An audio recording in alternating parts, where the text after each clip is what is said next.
The SOS signal is an international distress signal used to call for help in emergency situations. However, it is not always useful.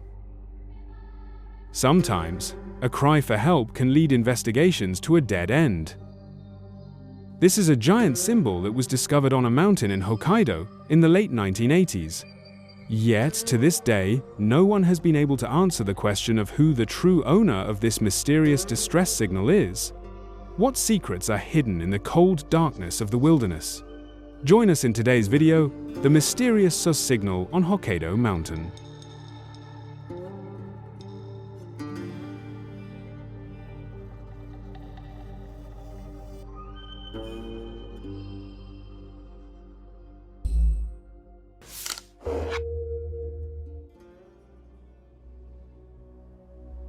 On the 24th of July 1989, the peak of Hokkaido was shrouded in a thick fog. It was the aftermath of one of the most violent storms that had swept through the region over the past month. Japan is no stranger to natural disasters, and storms are nothing new to its people. But this storm felt different. Hidden within the dense fog was a mystery that defied explanation. The police received a report from local residents that 2 tourists had gone missing. They were adventure enthusiasts aiming to conquer the route from Mount Kurodake to Asahidake. However, instead of following the correct path, they turned around and headed south, toward the Chubetsugawa River. Upon receiving the report, a search helicopter plunged into the mist. Authorities seemed determined to locate the missing pair at the mountain's peak. The couple had made a grave mistake embarking on their hiking journey from Tokyo without paying attention to the weather.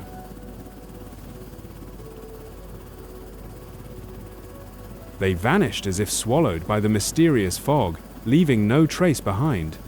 The search lasted for hours. As the day drew to a close, hope, much like the fading sunlight, began to wane. The rescue team combed every crevice, but no signs of life were found anywhere on the vast mountain. When night fell, darkness engulfed the peak, making the search even more difficult. Then, suddenly, something strange came into view.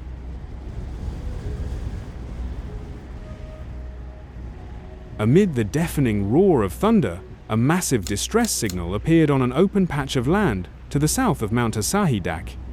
The enormous SOS sign, estimated to be 20 meters long, seemed to reignite hope for the rescue team. It could very well have been a distress call left behind by the missing hikers. The team was immediately ordered to gather at the location of the signal. And as if luck was finally on their side, about 2 to 3 kilometers north of the SOS sign, 2 men slowly emerged from a cave. The harsh weather had drained their strength, and they showed signs of complete disorientation.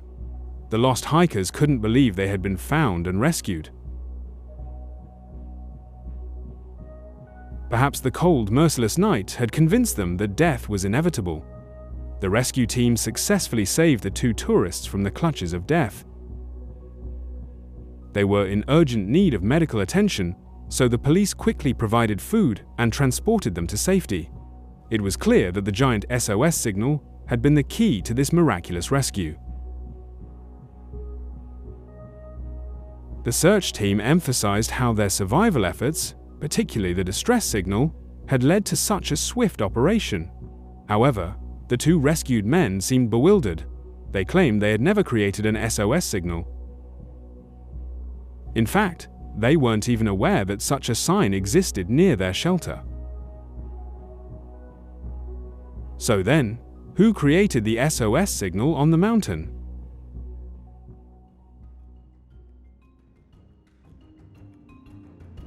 Hokkaido, where the giant distress signal was discovered, is a well-known tourist destination. Its breathtaking landscapes and untouched wilderness make Japan's second-largest island look like a masterpiece painting. However, beneath its serene and pristine beauty lie volcanic peaks that can erupt at any moment. The dreamy yet enigmatic scenery has made this place a magnet for travelers. Hokkaido is one of Japan's most famous long-distance hiking destinations. No matter what time of year you visit, its landscapes will never disappoint. Among its many mountains, Asahi Dake is one of the most popular choices for adventurers seeking to challenge themselves. Standing at 2,291 meters, it is the tallest peak in Hokkaido. Not only is it a prime hiking destination, but it is also a renowned ski resort. In summer, as the snow and ice melt away, the stunning summit scenery attracts countless visitors. However, hidden dangers always lurk along the journey to conquer this mighty mountain. The hiking trails are treacherous, filled with obstacles, and often lack clear pathways. Travelers must rely on a few signposts set up by locals to navigate their way. Without luck on their side, they could easily find themselves facing unexpected dangers. Heavy rains often trigger mudslides, and falling rocks can pose life-threatening risks. More alarmingly, temperatures in the mountainous regions drop sharply after rain. Even during summer, nighttime temperatures can plunge below 0 degrees Celsius. The SOS signal discovered by the rescue team was located on a relatively flat, marshy area, about 4 kilometers south of Mount Asahi, Dake's peak. This massive distress signal was constructed using neatly trimmed birch logs, each approximately 4 meters long. The golden-brown tree trunks stood out against the green grass, making the enormous signal highly visible. Whoever created it must have used a sharp saw. But what kind of hiker brings a saw on a mountain trek? The search and rescue personnel initially assumed that the missing individuals had crafted the signal. It seemed like the work of someone with extensive survival skills, capable of assembling this masterpiece in a short period. However, the location of the signal was highly unusual. It wasn't on any of the usual hiking trails. This only deepened the mystery. According to the rescue team's data, at the time the SOS signal was discovered, there were no trails on the southern side of the mountain. This meant that the person who created the distress signal must have taken a detour from Asahi Dake, crossing a treacherous route filled with sheer cliffs, a dense forest, and even the raging Chubetsugawa River. Such a journey would have completely exhausted even a physically strong individual. The Japanese police launched an investigation, yet they could not comprehend how the creator of the SOS signal had managed to reach the location.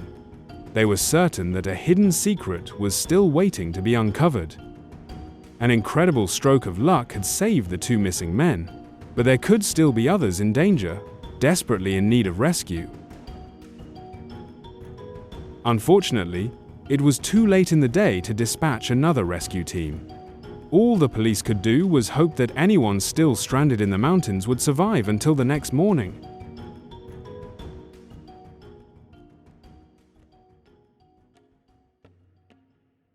One day later, another rescue team was dispatched to the site in hopes of finding the person who had created the SOS signal, someone who was still in distress. This time, the rescuers focused their search on the marshy land surrounding the massive SOS sign. They believed that luck would once again be on their side, just like the day before, and that they would soon find whoever was stranded. But things took a dark turn. After hours of searching, they stumbled upon human remains near the mysterious distress signal. The search team was horrified to discover that these were parts of a human body, mutilated by wild animals. Whoever this person was, they had clearly suffered a painful death. Nearby, the team discovered a backpack containing various items: a Sony Walkman music player, 4 cassette tapes, a tube of toothpaste, a bar of soap, a towel.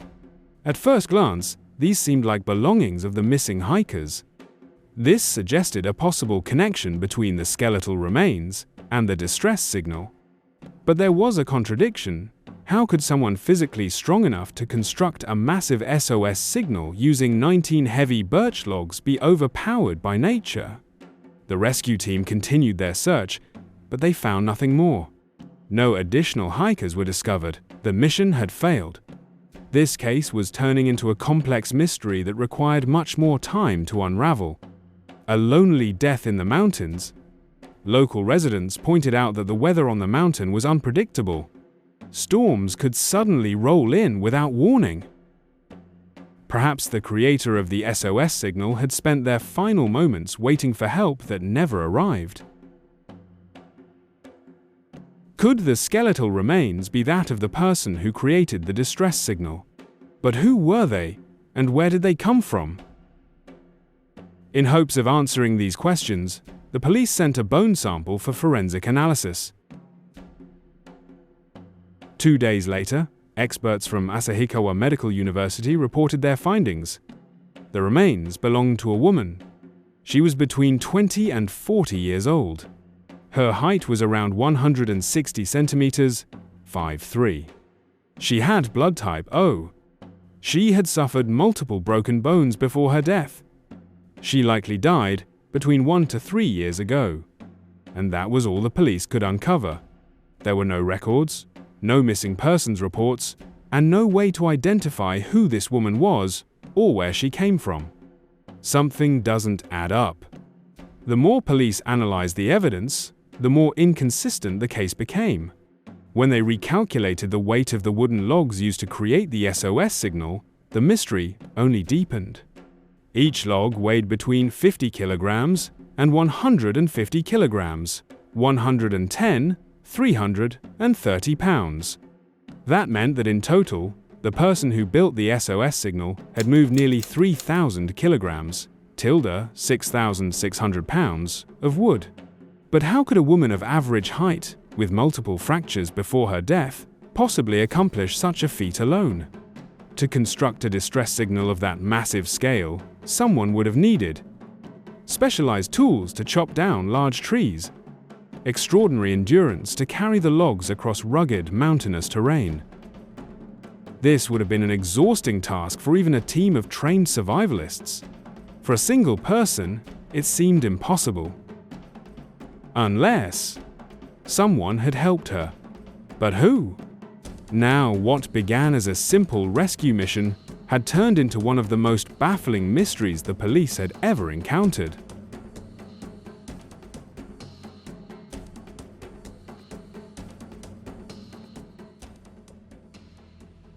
The investigators at the Hokkaido police station are still working hard to search for any remaining clues. Among the items they discovered near the skeletal remains, the cassette tapes seemed to be the most useful piece of evidence at the time. Could they possibly find information about the woman through these old tapes? The investigators inserted them into a player and focused on listening. At first, the music commonly heard in Japanese anime movies appeared. One of these cassette tapes contained the theme song of the famous 1980s anime Magical Princess Minky Momo. This cheerful children's anime, however, was associated with rather unpleasant stories. Some even considered it an omen of death. The reason was that, at the exact time the main episodes aired on national television, Japan suffered from severe natural disasters with significant casualties. Because of this, many believed that this SOS signal could also be a bad omen. But by the end of the tape, strange sounds appeared, shocking the investigators. Can you hear it? The agonized, panicked sounds were desperate cries for help, shouted in Japanese. A man's voice called out each word.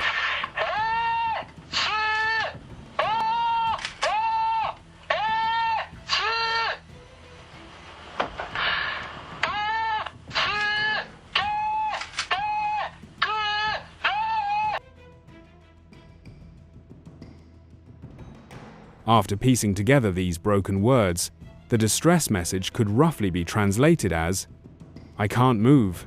SOS. Please save me. I'm near where the helicopter was at first. Please get me out of here." What happened to the man in the recording? In the audio, he did not mention being injured or unable to walk.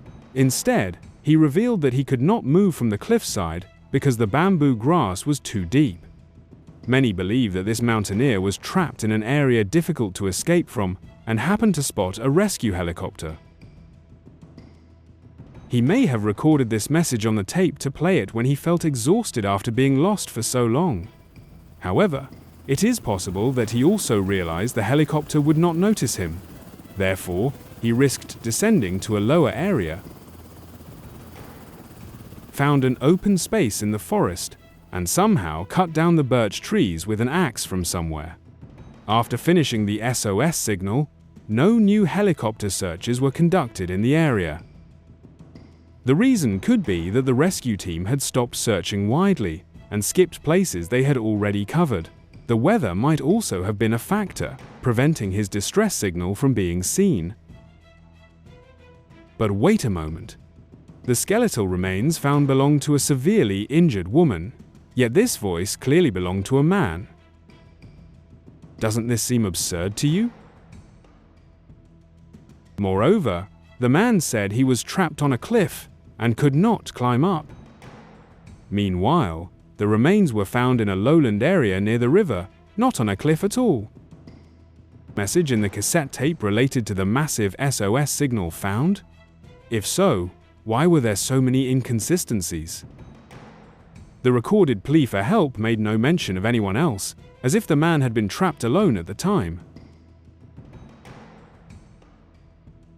If you were stranded with someone or knew someone else was stuck with you, wouldn't you shout, "Save us"? Yet, the recording suggested that the man was alone and unaware of the woman's presence at the time. The woman's skeletal remains and the man's voice were clearly traces of two different individuals discovered at the same location. Strange, isn't it? The only thing connecting them was a massive SOS signal that couldn't have been made by just one person and a painful death that went unnoticed. The investigation gradually fell into a deadlock. At that time, the police could not uncover any more clues.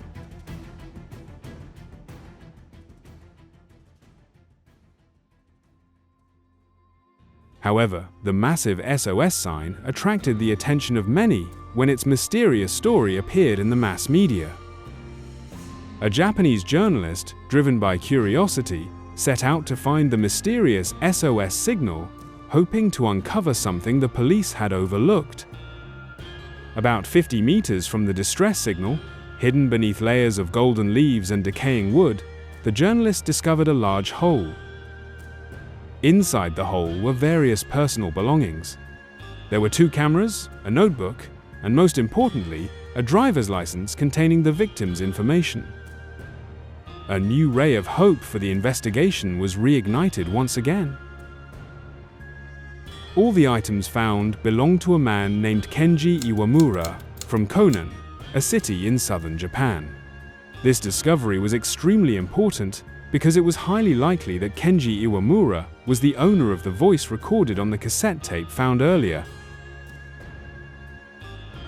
Although the identity of the woman remained a mystery, at least the police had discovered the name Kenji Iwamura. And this could become the turning point in the case of the mysterious SOS message. They began investigating the whereabouts of the man.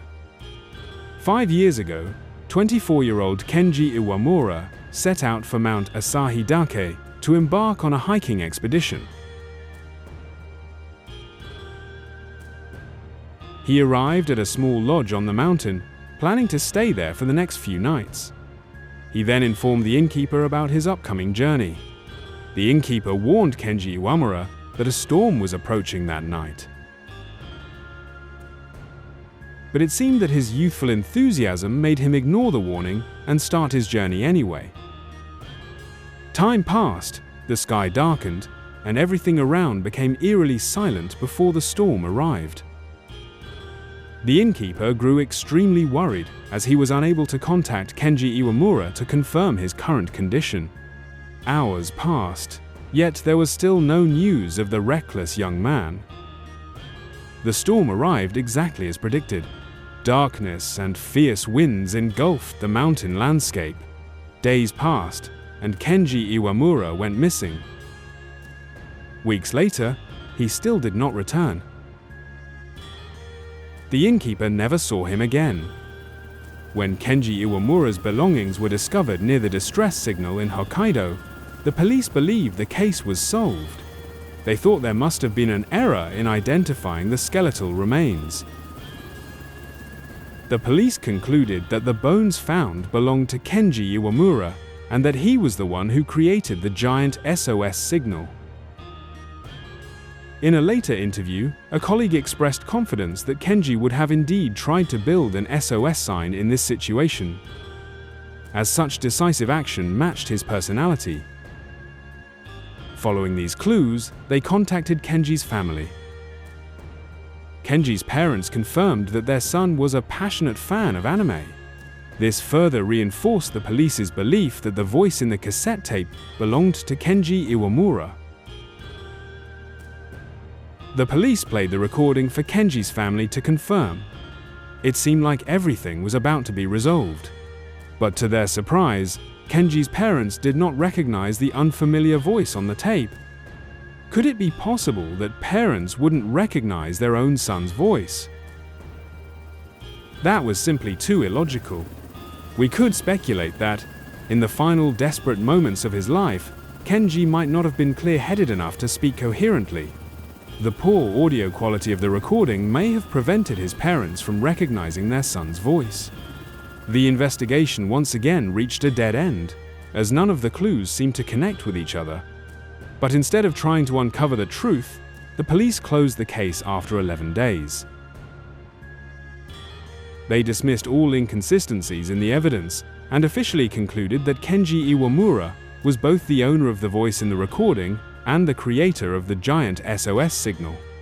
However, the mystery of the giant SOS sign in Hokkaido remains one of the most intriguing puzzles that continues to spark curiosity. Some time later, for reasons unknown, the Japanese police decided to reopen the case. They re-examined the skeleton found near the mysterious SOS signal. This time, the results were different. Sources revealed that the skeletal remains did not belong to a woman, but rather to a man with blood type A. Why did the police suddenly decide to retest the bones? Had scientific advancements over the years completely changed the investigation results? Whatever the reason, it was still difficult to believe that a man of small stature could have arranged such large birch logs into a perfectly aligned SOS distress signal.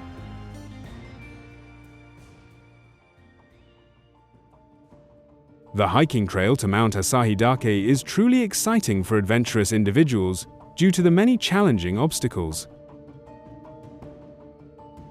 Conquering a mountain without any clear signposts is unimaginable. To guide travelers along their journey, a landmark was created on Mount Asahidake. Could this be an important clue that changes the outcome of the case? The rock, named Safe Rock, is the landmark that hikers use, which we are referring to. When encountering this rock, hikers must turn to the right to continue their journey to the summit. It wouldn't be strange if everything stopped there. But a rock identical to Safe Rock was found on another side, and it was named Fake Safe Rock. According to locals, this rock appeared after a storm. The resemblance between it and Safe Rock caused many people to misunderstand. If someone sees Fake Safe Rock and uses it as a landmark, their pleasant hiking trip could turn into a true nightmare. It will lead them to the southern slope, filled with dangers waiting to happen. In the early days after Fake Safe Rock was discovered, locals marked it to signal tourists not to follow it. However, not everyone knew the difference between the two landmarks. As a result, the chances of accidents were high. If someone followed the wrong landmark, the steep cliffs and dark forests could swallow their lives.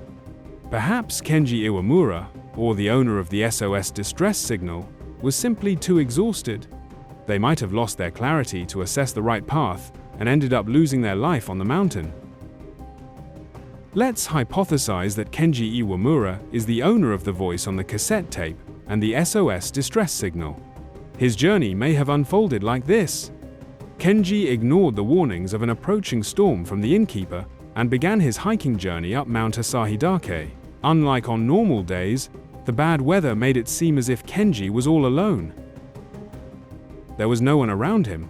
When the cold night descended, fog enveloped the mountain, limiting Kenji's visibility to the extreme. At this point, Kenji's inaccurate intuition led him to encounter fake-safe rock. And what had to happen, happened. The farther he went, the deeper Kenji fell into a pit of despair. Panic gradually consumed the determination he had at the beginning. Kenji would never reach the summit as originally planned. What awaited him were the jagged cliffs and cold darkness. Turning back, he saw nothing. Kenji was left only with the option to blindly continue his journey. At this point, everything might seem trivial, as Kenji would later create the distress signal and die slowly in despair. But upon deeper analysis, the story becomes illogical. The arduous and hopeless journey up the mountain must have drained the young Kenji's energy. So even if he had advanced tools, building such a complex distress signal would have been incredibly difficult. It's not as simple as arranging sticks of wood. These were large logs, weighing hundreds of kilograms. It's estimated that a completely healthy person would need at least 2 days to complete this distress signal. How could Kenji create it, while badly injured and with several broken ribs? Moreover, no axe was found. If Kenji was the one who created the SOS signal 5 years ago, why did it remain in perfect condition when it was found? And why, despite its massive size, did many people fail to notice it for 5 years? All of this data clearly proves that Kenji Iwamura wasn't the only person there, and the police's conclusion was entirely inaccurate. Another hypothesis suggests that, during his journey, Kenji may have encountered another lost traveler. They teamed up and moved together, hoping to achieve their goal of reaching the summit. If this is correct, we could understand why the voice on the cassette tape sounded entirely different from Kenji's. When Kenji was overwhelmed by pain, this person might have taken some necessary belongings and gone to seek help. But clearly, in the darkness and wild forests, death seemed inevitable. The problem is, this is all just a hypothesis, and the clues remain disconnected. The police couldn't find any correlation between the clues, and the truth continues to be buried in the mysterious fog on Mount Asahi Dake. Looking at the giant distress signal, you might also find it hard to believe that only Kenji Iwamura was there at the time of the incident. If we consider risky activities as a magnet, human minds are the metal rods most strongly attracted to it. To this day, many other theories still revolve around this mysterious SOS signal. Some even suggest that an alien force appeared and created the giant SOS signal to help the lost man. But this theory is hardly convincing. Others believe that they also realized they were lost, and using their extensive mountain climbing experience and teamwork, they created an outstanding emergency signal. But why? When the media reported it widely, didn't they claim ownership of the signal? Or, some believe that the huge SOS sign was actually made by an idle person trying to challenge the police forces.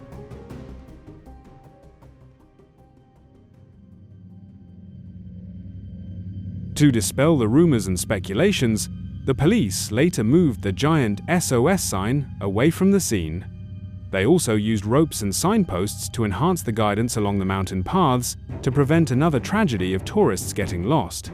Although Mount Asahi Dake is now safer for adventurous guests, the mystery of the giant distress signal and the death of Kenji Iwamura remains buried forever in the deep, dark forest. We can only hope that, one day, the light of truth will shine through.